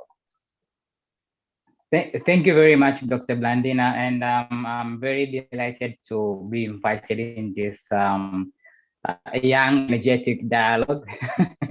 And so, as you mentioned before that, my name is Arafat Lesheve. I work with International Youth Foundation as a youth engagement officer, supporting youth programming. So currently, we are finalizing the 2 programs, which is one is a VIA program, Pathway to Work, with support employability and entrepreneurship component, but also other youth-led program, which is also support employability component and somehow gender issues on TVET institution. And apart from that, but I'm also a founder of Tanzania Emerging Youth Awards, which will likely to be hosted this year as a platform for where we recognize young people initiatives and their development within the country development sector in different areas or angles. So that's a nutshell in terms of about myself. But now go back to in terms of the youth opportunities, this dialogue. So I also concur in terms of what has really been mentioned in with the future, with the previous speakers, like Dr. from TAHA and also Jumanne from Sahara. There's a lot of things that young people should tackle them and also should capitalize them in terms of the opportunities. And one thing that I always say is young people should not be always attending these dialogues just to come to hear what are the opportunities, but sometimes it's also know to discuss the challenges about young people, because when you discuss the challenges about young people, then young people should change those challenges into opportunities. Like, how could we take the challenges, tackle them, or change them to opportunities? And all of them, these connect to the SDGs. We have the global SDGs, SDGs that are working not only private sector, government, or individual that's supposed to implement these SDGs, but most of them, they are also global challenges. But also when coming back to the country level, it's also a country global challenges. Then young people should change those programs. They should change those challenges in terms of the SDGs, like they are hungry issues of education, turn them to opportunity side. When you turn them to opportunity side, it really makes an impact. And also, people usually say that when you solve somebody problem, you can create an income from while solving somebody problem. Why? Because a very good example is when it coming relevant on energy and climate change. When you go back to the village and the rural, most of people are still having challenging on electricity.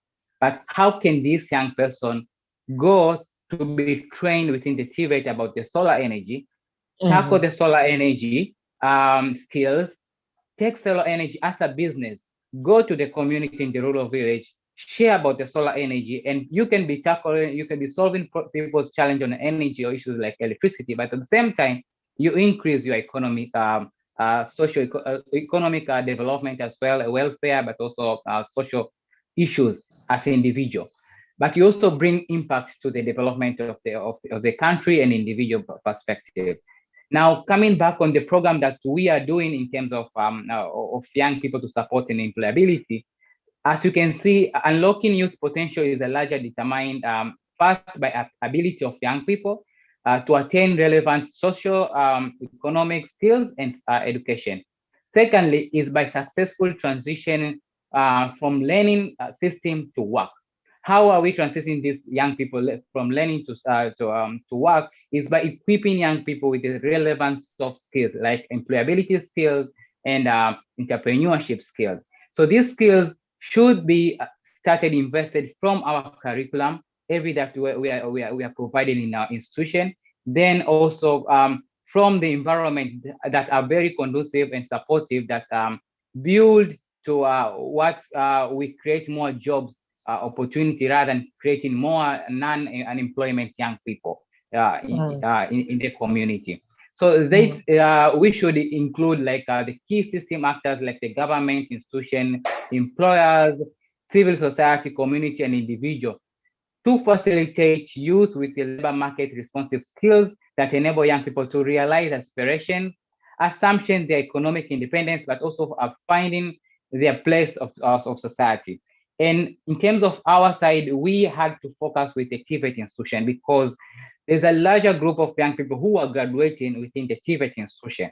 And from the last survey that that SDG Voluntary National Review published, is that there's NACTE had registered almost like 540 technical institutions. How are we utilizing this technical institutions that are registered. And there's a lot of almost like 2,054,172 young people who are admitted within this TVET institution. But who are we making for these young people who are going back to the labor market? Like, yes, they're transitioning from the technical vocational institution, they are getting the vocational training, but do we prepare them to enter to the labor market?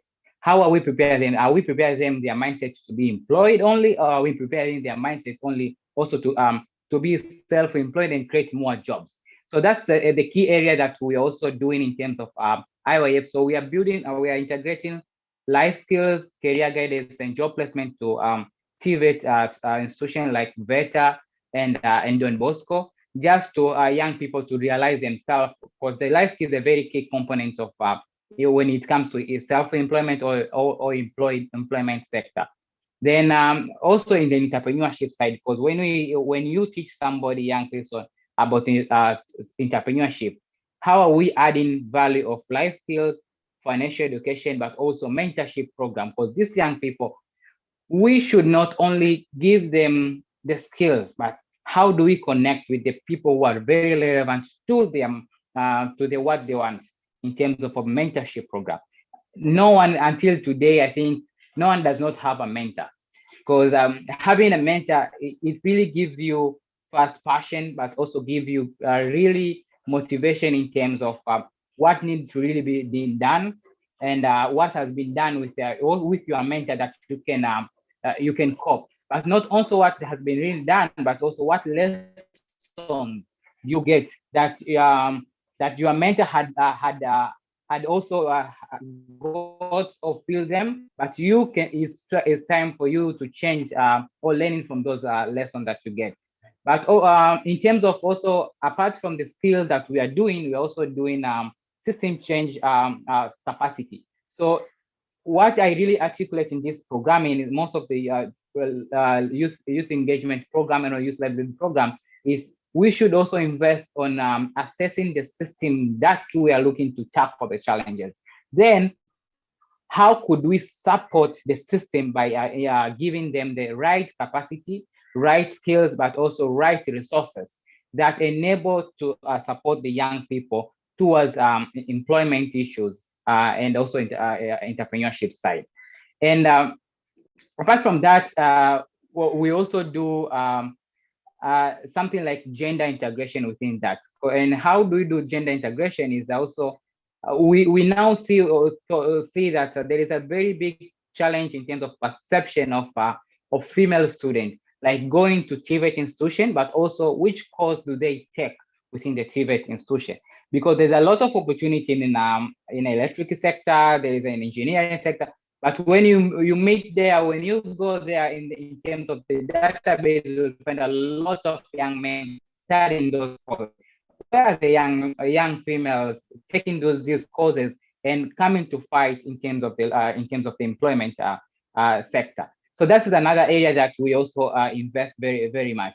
And the other point that I wish also to share in terms of the youth opportunities is we need to ensure youth are well engaged in a programming system. Why? Because young people should participate from the survey process, design of the program, coming back also to the implementation of the program, and also evaluating of the program. If we ensure young people are participating throughout as the role and the leader, we will really tackle the problem of young people. What I really emphasize is if we young people see that there is challenges, can you give us a safe space and room to provide solution for our own challenges, and also recommend solution for our challenges, rather than only people coming with a different policies, different intervention, without even make sure young people are fully engaged on the process about to really articulate what are the challenges of young people and what are the possible solutions that they could wish invest in much of the time. The other 2 points that I also emphasize on in terms of opportunities of young people integrating and scaling employability and entrepreneurship skills from secondary level to tertiary, but also coming even in a university level. These are the key skills that support young people growing in career-wise and in professional-wise. Because even if, I remember Dr. Blandina saying that fresh graduates, there's a lot of things to be done they can do. Yes, I concur with you, because when even you are studying, how much time do you spend in terms of gaining more skills outside your formal sector, formal education system? Do you utilize technology-wise? Do you take time to volunteer within the community so that you can gain more experience that in terms of the challenges that community face, and what opportunity do they are available in the community? So that's the other thing that young people should think about that. Then the other last point is there's a very big need of involving private sector to be part of employment retention of young people. Because if we development programs or development organization or the government work ourselves without involving the employers, then there will be very big mismatch, because the employers are the one who needs also to create a very good mechanism to retain young people within the labor market system in that state. So thank you for that. Let me end from that. Fantastic and super energetic, Arafat. Thank you so much for sharing. And I really like the way you talk, because you're already solving quite a number of issues that were raised earlier. And I think this is one of the biggest message we are getting from all the presenters today. It is all about the system change. It's all about thinking inclusively, and there is no way we can solve any of what we call challenges single-handedly. I like what you're doing with preparing people who are coming from the TVET, but then you also said what you do with people at Don Bosco, getting them job ready. So I think you're doing 2 steps before they go to the market. I think that's really, really good. I also like all the issues you're trying to raise with the young people with regards to entrepreneurship. And importantly, I think there's programming bits that you've spoken about, like we need to start from the designing. We need to start even when we're collecting all these views, then at the end of the day, they feel they're involved. In a way, what I'm hearing from all our panelists today is there is a lot of self-initiative that is needed. It's not like, oh, hello, here is the gold plate and job is here for you. But you guys are saying, no, it doesn't work that way. You really have to think of how you can solve some problem, whether that is going to be through job or is something that you're going to create from yourself, like what we've had from Jumanne and also what we've had from our keynote speaker. It's also quite possible. Now, when I'm looking at the chat room, I'm still trying to see if Nganga is there, but if Nganga is not there, allow me members to pick. I think there've been a lot of questions and a lot of suggestions targeting Sugeko, and importantly, some also great information coming from Bosna, from Dr. Mshinda. My phone just went poof. From Dr. Mshinda. So what I'm going to do is I'm going to welcome Dr. Anna to say a few words. And also I'm going to welcome Dr. Mshinda, and I'm trying to read if there are any questions. Arafat, you've really helped us answer some of the questions that were directed to fresh graduates. So really, Arafat, asante sana. Dr. Anna Temu, I'm giving you the floor. You can highlight to us some of the great initiatives you're doing to encourage young people to grab opportunities. Dr. Tem, Karim.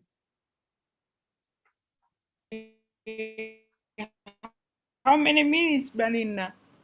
I can I'm gonna talk give the whole you 4. day. Ha ha ha ha. How and many then minutes? I'm gonna give you 4 minutes. Karibu, doctor. Okay, 4 minutes. I'm used to 4 minutes. Okay. I think many people have heard of Sugeko because they've been all over the news recently. And Sugeko started 2011. We are 10 years in July this year. And actually, we've been trying to do some research on how can we organize youth And through that process, we do action research, engage youth in various levels of value chain, and also we developed the model, Sugeko model, that's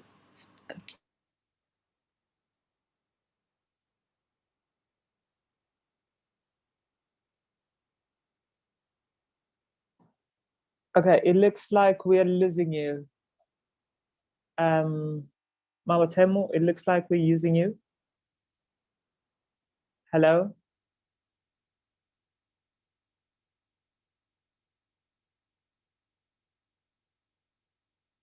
I can ask you to stop the video and you just use the mic. Perhaps we can hear you.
Mama Temu, we need you to unmute your mic once more. right? Yes, now you're fine. Yes, we can hear you now. I was completely cut off and I stopped. I have few points that I need to raise in relation to all the discussion that we have about youth. Through the 10 years of our work with youth, there's things that we need to realize. Youth are human first, and they can be entrepreneurs or employees, and that is second. You need to consider youth as human beings. Oh my God. Why am I cut off? Can you hear me? Can you still hear me? We can still hear you. Yes, you're still there. We can hear you. Yes. Yeah, but my computer So shows youth are human. We had that one. Yes, please. Yes, and as in health, we have human beings with different blood groups. I want to use this example so that you will remember. There are different blood groups, A, B, and O. But we also have resource factors, can be positive or negative. And youth as human beings, we need to look at them as different categories of youth. Youth with different combination of knowledge, skills, and attitude. Youth who has gone through different education systems. We need to understand that. Even when it comes to language, we need to think about youth who have gone to different education systems. Skills, we need to look at what skills they've gained. So Sugeko has been trying to improve all these aspects of knowledge, skills, and attitude of our youth. We have been trying to look at the education system and where we can enter. We work with youth who are out of school, out of job. We work with youth who have graduated from agriculture.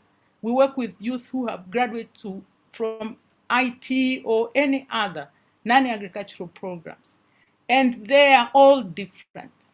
They are all different, and the factors can be the culture, the family where they grew up, the community where they grew up, and you wonder why maybe someone who is a higher from Bukoba will be different from Mgogo from Dodoma.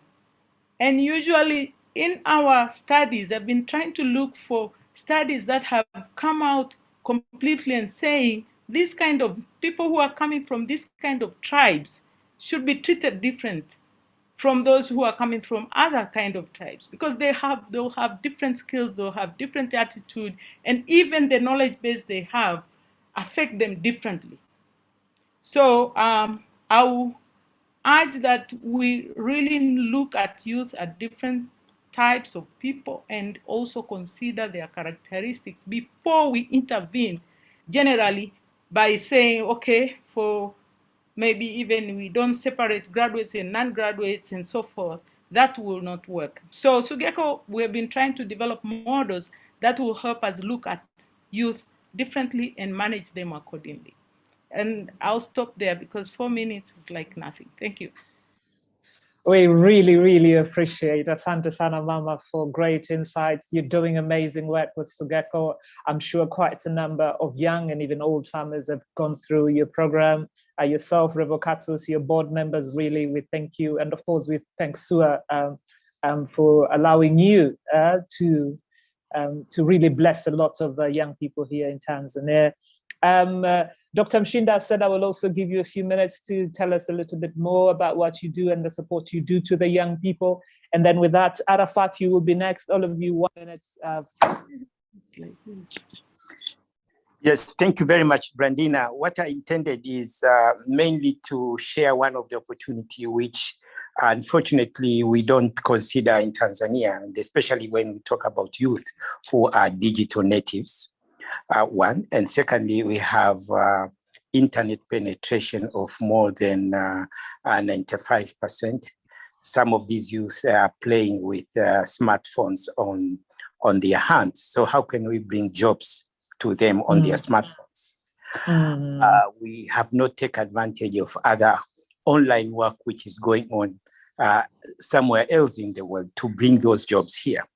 And this is something which I think that is a very good opportunity in Tanzania if we are going to start to consider those, especially when we talk about the fourth industrial revolution. We talk about remote work, we talk about how you can work from home.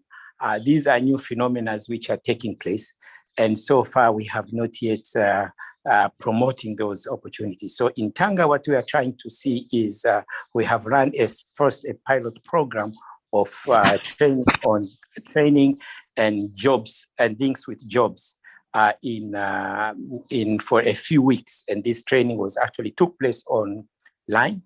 And there's in the pilot, some young people have started to work. Then they earn a little bit of money, up to $200, $300 in a matter of 2 weeks.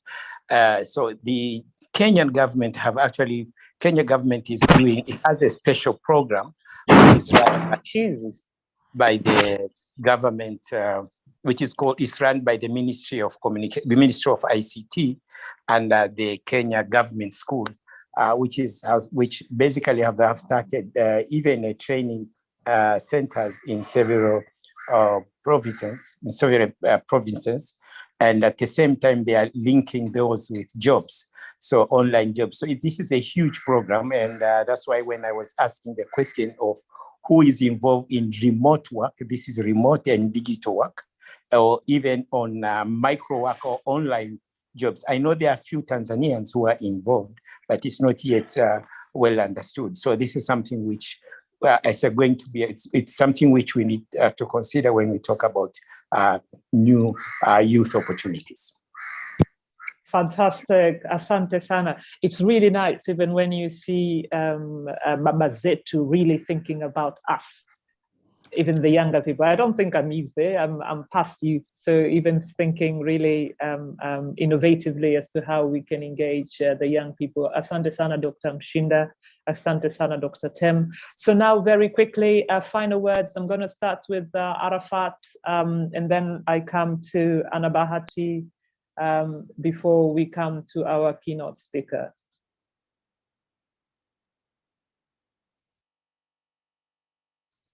I'm also still wondering if Nganga is there.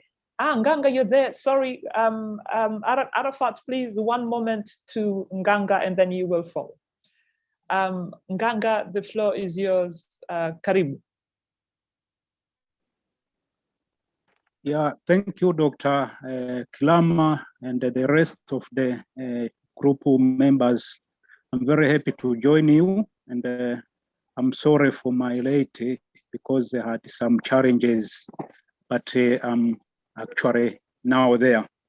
So I don't know if I can. Yeah, I'm going to give you a very few minutes actually, because we're winding up. But really, quite a number of people mentioned TaESA, and I think they would like to hear a little bit more from you. Karibu, Nganga. Thank you very much. As I'm introduced, I'm working with the TaESA. TaESA is an employment services agency under the Prime Minister's office responsible for labor and employment. What we actually do is to join or to connect graduates with employers. That is our main job, to actually ensure that the graduates from different levels of education and the training have the skills which are really needed by employers.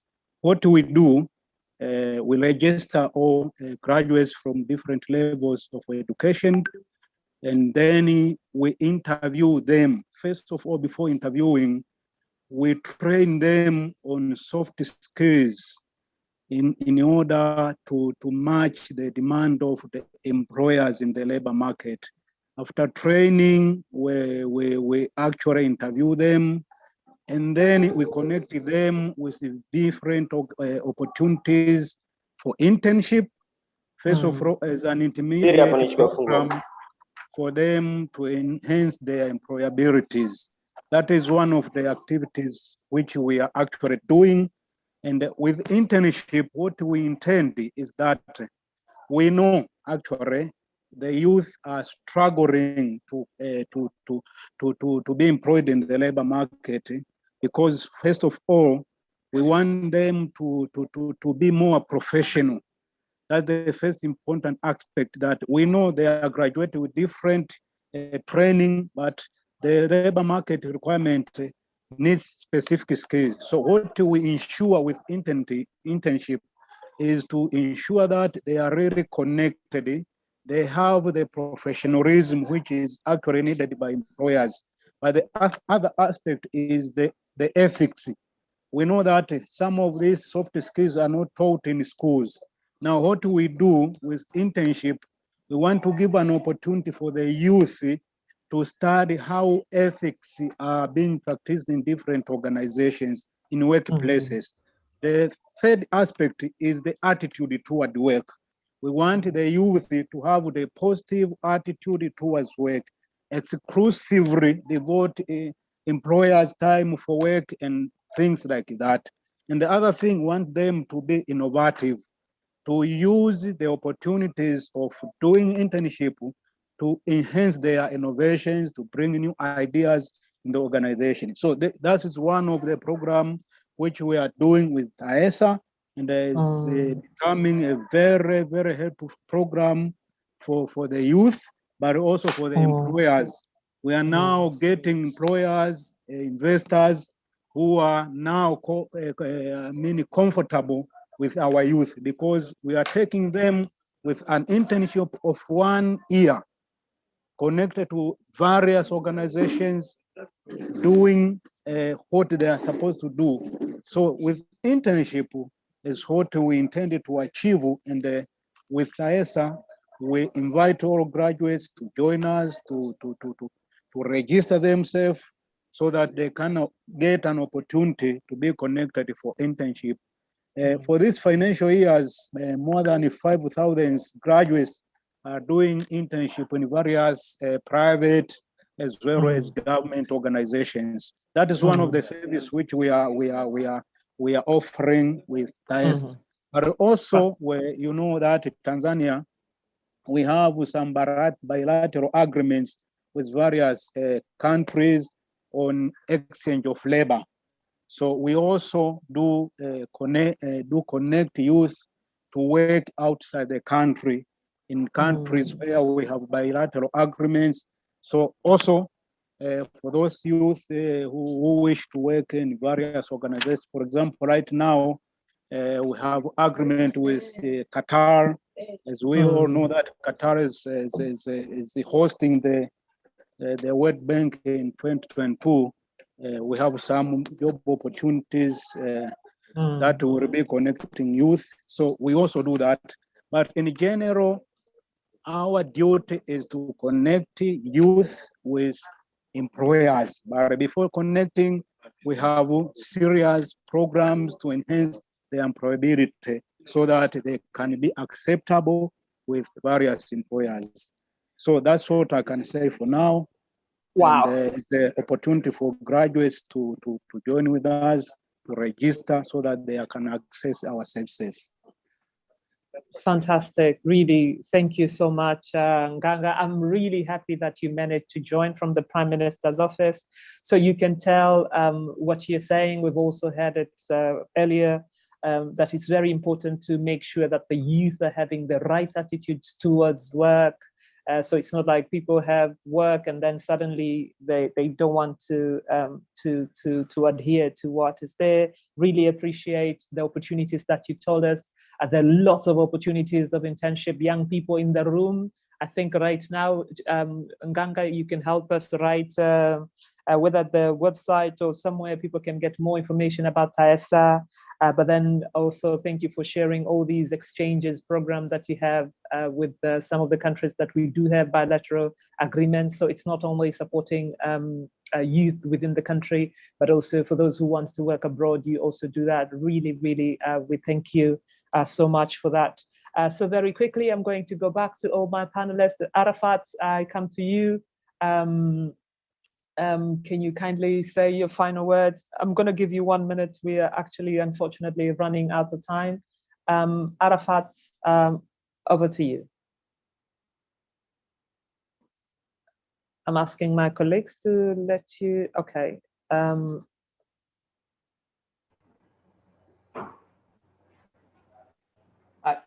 Thank you very much, Dr. Blandina and the organizing committee. I think it was very impactful dialogue today about youth opportunities.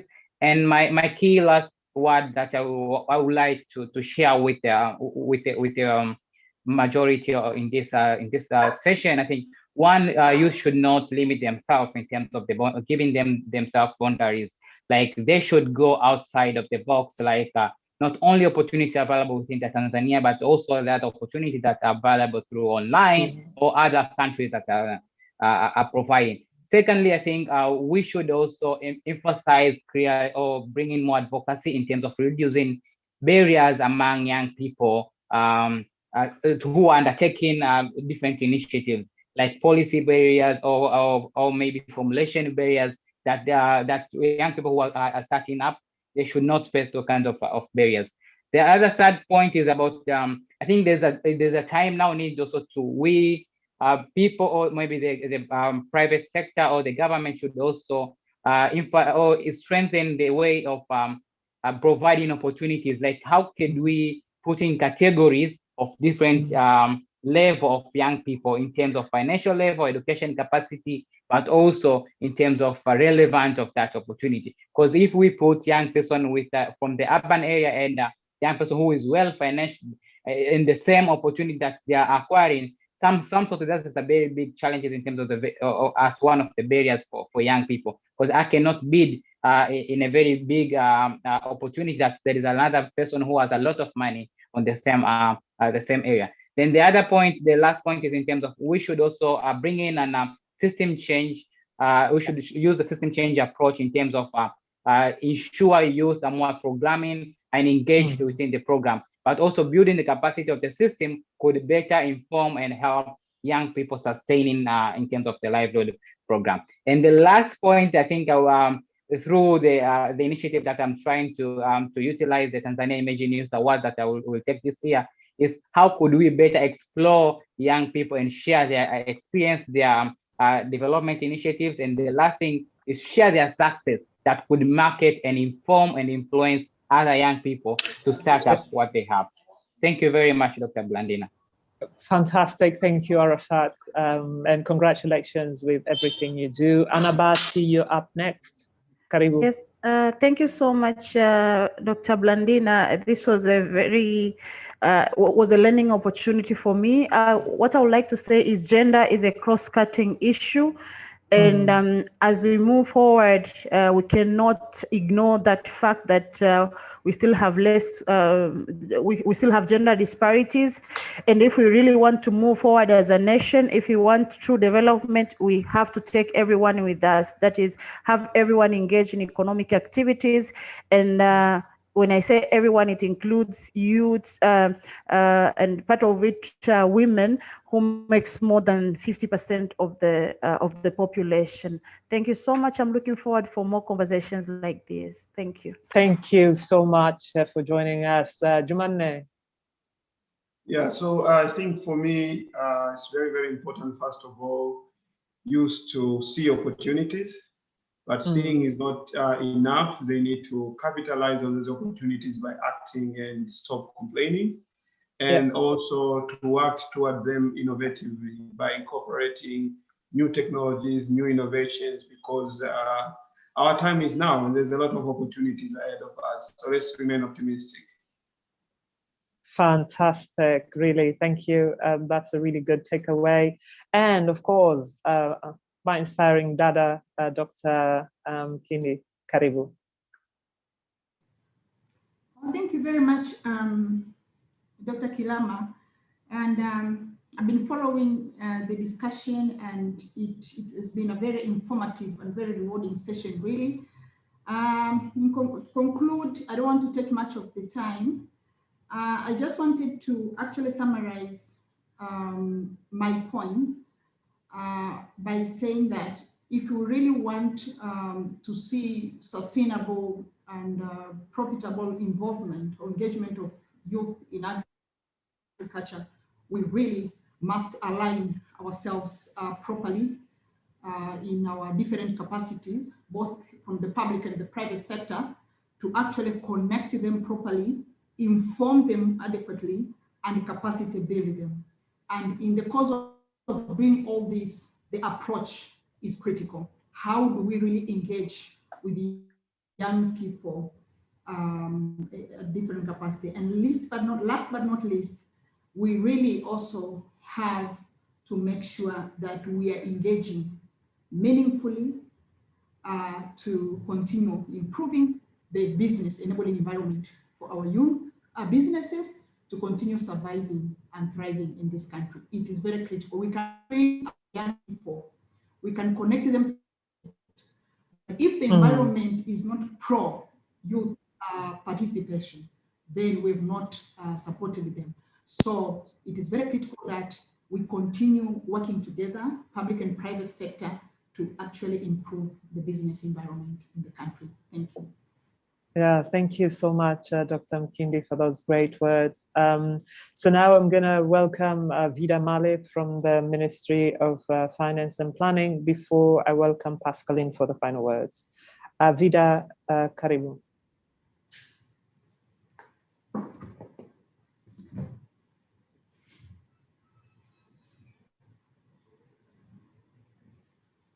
Are you okay? All right. I don't seem to be able to get Vida on. So Pascaline, I take it over to you. Thank you very much, Blandina. My name is Pascaline Gabory, working at the Pilots for Dev. I'm part of the team.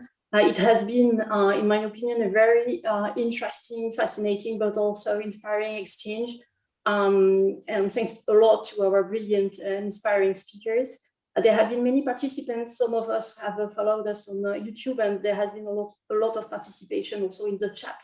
There are more like 15 pages of exchanges available of questions and answers. Also, we've seen from the poll that there has been a lot of participation from women, but also from young people, and that there is a good coverage in terms of education, employment sectors. Some people have participated from the agricultural sector, also from the service sector.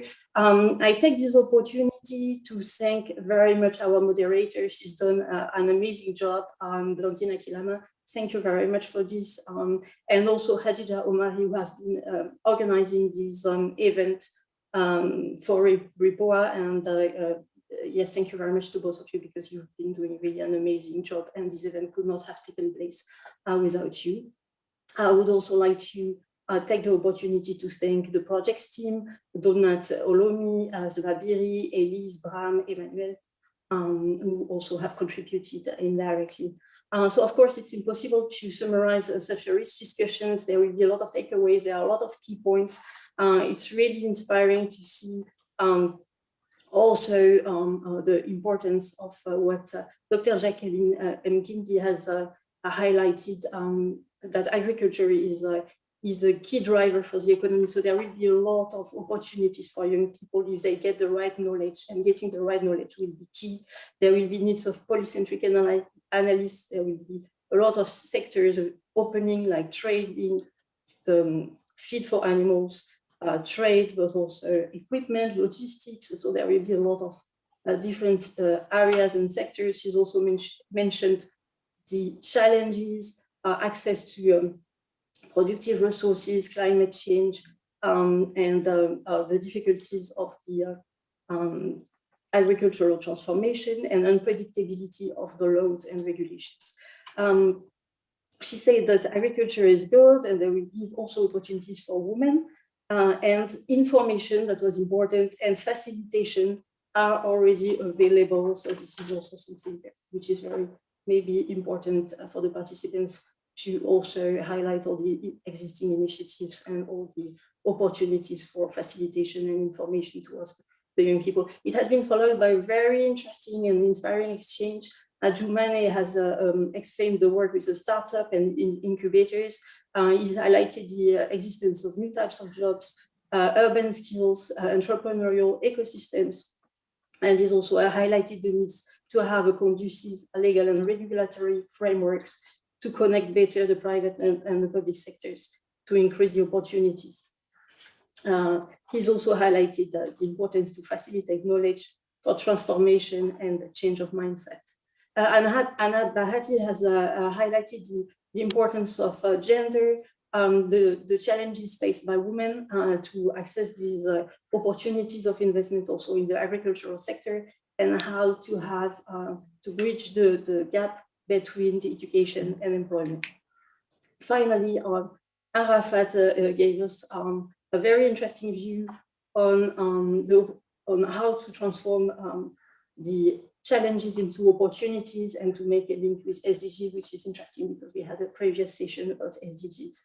He's also highlighted examples such as solar energy, and also focused on the importance of gender integration. It was also interesting to have inputs from Dr. Mashina on the question of also the importance of digital technologies and smartphones to get the information for young people, and of Dr. Anatemu from Sucheko, who also explained that youth are human first, and that they also may come from different backgrounds. Finally, Mr. Joseph Nganga also explained about his initiatives. So it's very, of course, difficult to sum up everything, and this is not, I will not take much of your time, but I will just finish with the quotation from Jumanne, who said, talking about the entrepreneurial ecosystems, this is the future, and the youth will need to take part in it.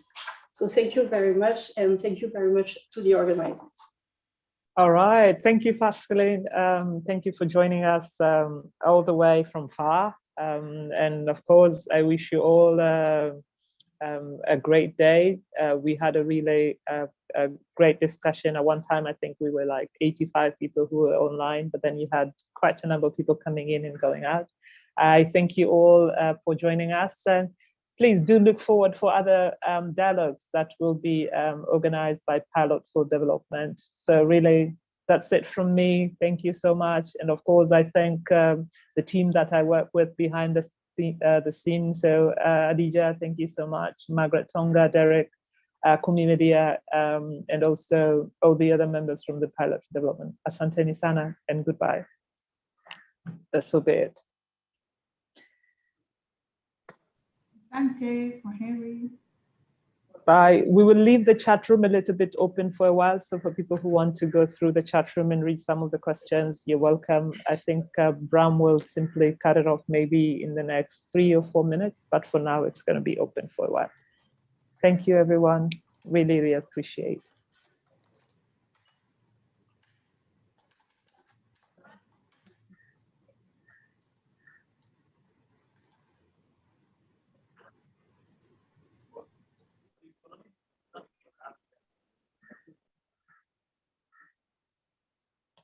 Asante sana Nganga, kwaheri.